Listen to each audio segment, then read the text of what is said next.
customs now were almost entirely black. As jittery white families left Washington, city planners pushed urban renewal plans that paved over the majority black neighborhoods of southwest D.C. with highways to all-white suburbs, generating racial bitterness and spawning neighborhood protest movements. A new generation of black activists and their allies challenged federal and local authorities to provide adequate housing, equal educational opportunity, and basic political rights for the black majority. To such activists, the March on Washington only highlighted the vast gulf between the ideals that Washington represented and the realities that D.C. residents faced. As black educator Mary Church Terrell articulated at the turn of the 20th century, no city better captures these ongoing tensions between America's expansive democratic hopes and its enduring racial realities than the nation's capital. Contentious racial issues that have challenged our nation, from slavery to civil rights to urban violence, have played out with particular symbolic and substantive power in D.C. Yet Washington is not simply emblematic of our larger national struggle for racial equality. It is a city like no other in the country, and its racial history is a peculiarly fascinating tale. Created by constitutional fiat and controlled by Congress, the District of Columbia is the voteless capital of a democracy, a seat of government highly sensitive to shifts in national politics, a city situated in the South but torn politically and culturally between North and South. Unlike other major Eastern cities, it was planned from the beginning and grew under the watchful gaze of national leaders. Almost alone among Southern cities, D.C. was home to a strong and public abolitionist movement, and its educated free black community made the city a beacon of black opportunity even during slavery.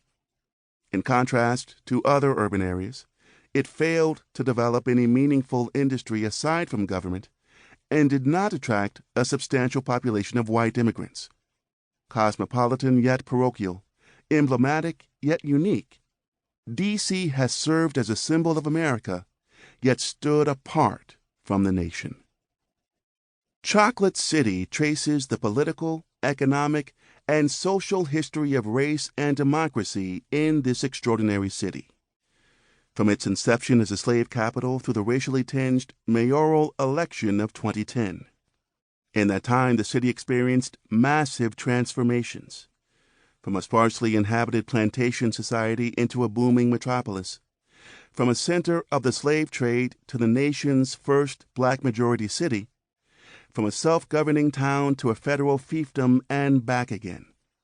It has endured corrupt leadership and congressional meddling, weathered the Civil War and the crack epidemic, and survived urban renewal and multiple waves of gentrification. Race is central to Washington history, so Chocolate City is not solely a history of D.C.'s African-American community.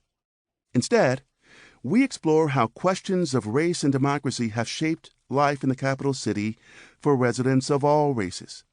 Thus, we begin the study with the first racial battles to envelop the region, those between European settlers and Native Americans, and end with the 21st century demographic revolution that is dramatically reshaping the city's racial contours.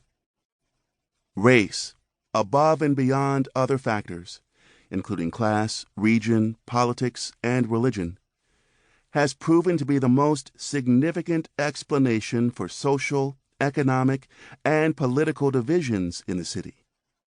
Race may be a social and historical construction with little basis in biology, but it is also a powerful lived reality that has influenced how and where Washingtonians of all races have lived, worked, voted, and interacted.